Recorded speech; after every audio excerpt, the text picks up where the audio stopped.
By the start of 1813, the War of 1812 was entering a critical phase. The United States, still a young nation, faced mounting challenges in its effort to assert itself against the British Empire.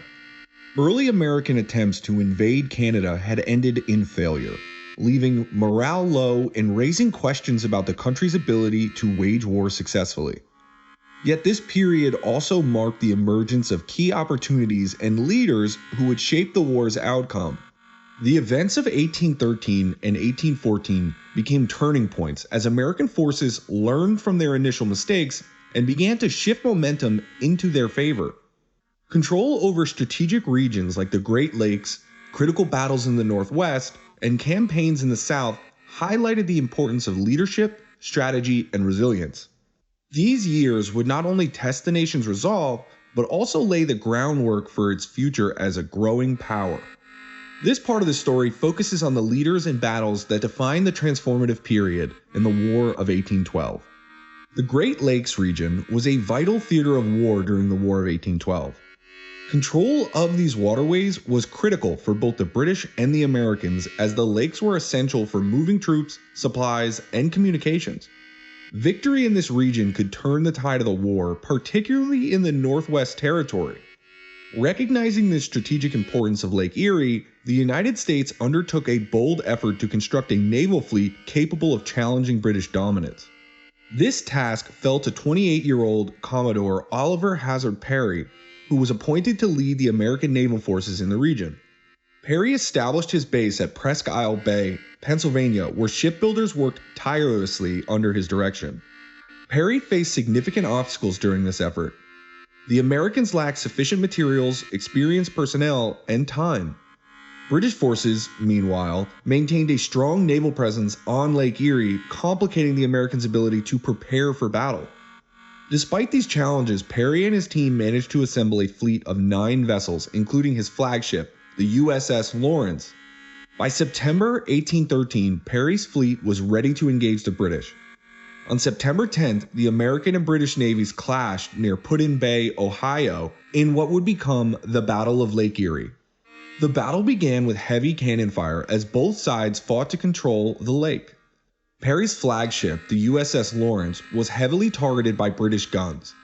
After enduring hours of relentless fire, the Lawrence was so damaged that it could no longer continue the fight. Undeterred, Perry made a daring move that would cement his place in American history. Carrying his battle flag, which bore the famous words, "Don't give up the ship," Perry transferred command to the USS Niagara. Under heavy enemy fire, he rowed a small boat through open water to reach his new flagship. Once on board, Perry rallied his forces and launched a counter-offensive. The Niagara broke through the British line, delivering devastating broadsides that crippled the enemy's ships. By the end of the battle, the British were forced to surrender, marking a decisive victory for the United States.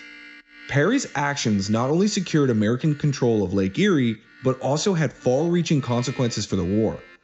The British could no longer maintain supply lines to their forces in the Northwest, forcing them to abandon key positions, including Fort Detroit. The victory also boosted American morale at a time when it was sorely needed. Perry's simple but iconic message to General William Henry Harrison, "We have met the enemy and they are ours," became a symbol of hope and resilience for the young nation. The Battle of Lake Erie was a defining moment in the War of 1812. It showcased the importance of leadership, ingenuity, and determination in the face of adversity.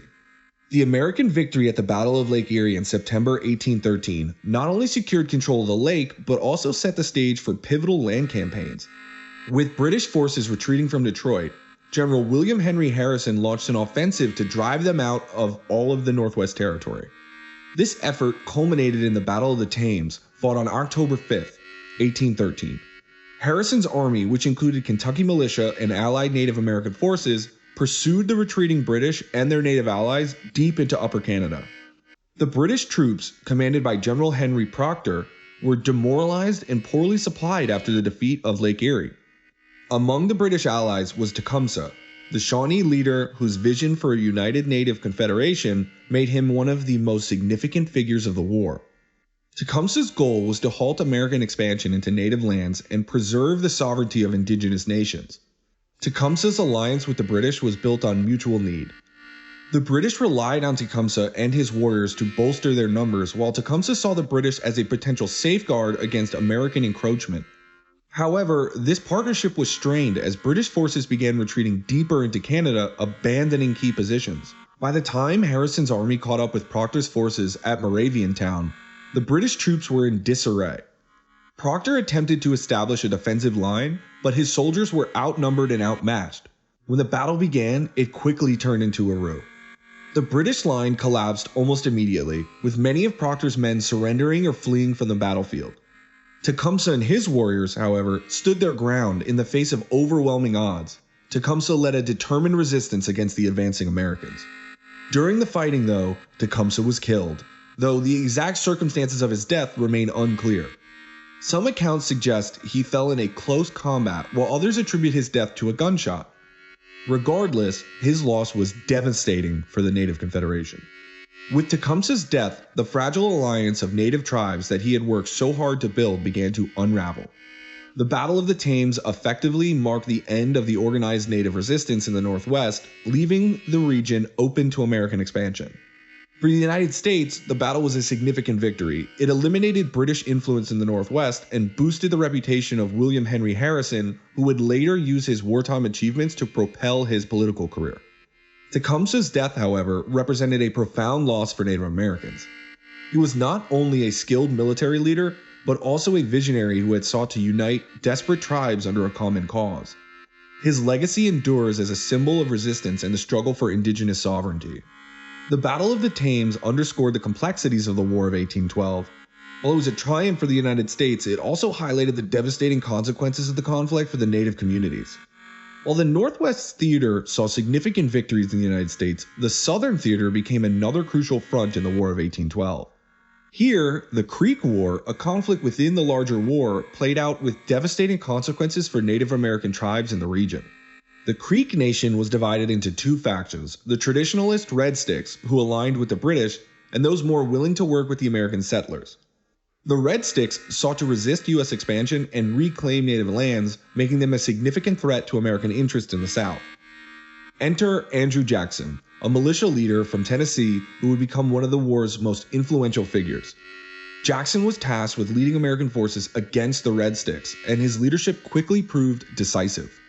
Jackson's campaign against the Creeks began in earnest in late 1813 after the Red Sticks launched a series of attacks, including the massacre at Fort Mims, where hundreds of settlers were killed. This atrocity galvanized American forces and settlers, leading for the calls of retribution. Jackson's army, a mix of militia, regular troops, and allied Native Americans from rival tribes, pursued the Red Sticks deep into their territory.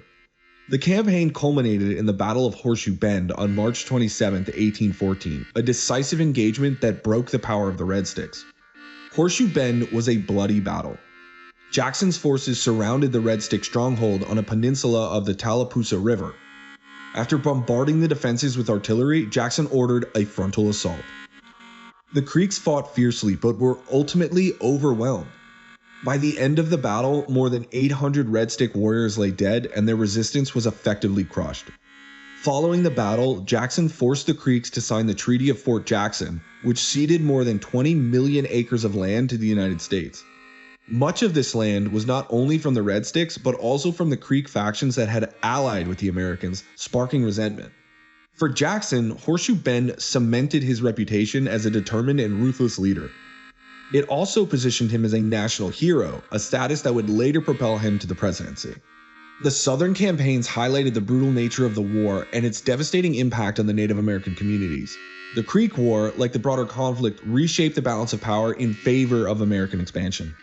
Naval warfare played a crucial role in the War of 1812, with both the United States and Britain vying for dominance on the seas and inland waterways. Although the British Royal Navy was the largest and most powerful in the world, the smaller U.S. Navy achieved surprising successes. Early in the war, American frigates like the USS Constitution, nicknamed Old Ironsides, earned a reputation for their resilience and firepower. The Constitution's victories over British ships, such as the HMS Guerriere, showcased the ingenuity and skill of American sailors. Despite these successes, the war became increasingly challenging for the United States. Britain's naval block on American ports severely disrupted trade and hindered the movement of supplies. This strategy aimed to cripple the US economy and isolate its forces. On the Great Lakes, the Americans made significant strides in naval construction and innovation. Oliver Hazard Perry's victory at the Battle of Lake Erie demonstrated how smaller, locally built fleets could overcome British dominance. On Lake Ontario, another key theater of naval operations, the Americans and British engaged in on an ongoing shipbuilding race, each striving to outmatch the other in firepower and size. These naval contests were crucial for controlling supply routes and supporting land campaigns. Leadership was pivotal in these engagements. Figures like Perry and Isaac Chauncey brought determination and creativity to the American naval operations, offsetting the Royal Navy's numerical superiority. Though the US Navy could not challenge the British on a global scale, its victories on inland waters significantly impacted the war's outcome. British leadership during the War of 1812 was shaped by the global conflict with Napoleon, which demanded the majority of Britain's resources and attention. For much of the war, the United States was not Britain's primary focus, as the survival of the British Empire hinged on defeating Napoleon in Europe. Despite these constraints, British commanders in North America, like Sir George Prevost, prioritized defending Canada from repeated American invasions. Prevost, serving as the Governor-General of British North America, took a cautious approach, emphasizing the preservation of Canadian territory over aggressive offensives. Prevost's defensive strategy, while effective in maintaining British control of Canada, frustrated more aggressive officers who sought opportunities to deliver decisive blows against American forces. This cautiousness helped Britain retain its foothold in North America, though it occasionally missed chances for greater victories. The British war effort shifted dramatically in 1814 after Napoleon's defeat and exile to Elba. With the Napoleonic Wars temporarily resolved, Britain was able to redirect its resources and military focus to the conflict in North America. The shift allowed the British to launch renewed offensives, including the capture of Washington, D.C., and attack on Baltimore. These actions marked the most dramatic phase of the war and would test the resolve of the United States. The years 1813 and 1814 marked a significant turning point in the War of 1812. American victories on land and sea began to shift the momentum of the conflict, providing a much-needed morale boost to a young nation that had suffered early setbacks. The Battle of Lake Erie was a critical moment that demonstrated the importance of leadership and strategy. Oliver Hazard Perry's victory not only secured control of the Great Lakes, but also disrupted the British supply lines, allowing the successful American offensives at the Battle of the Thames. At the Thames, the death of Tecumseh was a devastating blow to the Native American resistance in the Northwest. While it was a military triumph for the United States, it underscored the tragic consequences of the war for indigenous peoples who were left increasingly vulnerable to American expansion. Meanwhile, in the South, Andrew Jackson's campaign against the Creek Nation reshaped the region's balance of power.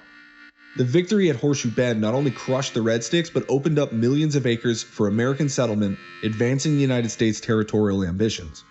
Naval operations further highlighted American resilience, although Britain's global navy vastly outmatched the United States. Key victories on the Great Lakes and isolated naval skirmishes demonstrated the importance of localized leadership and ingenuity.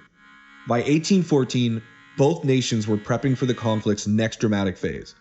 The events of this period set the stage for iconic moments like the burning of Washington and the defense of Baltimore, cementing the War of 1812's place in history.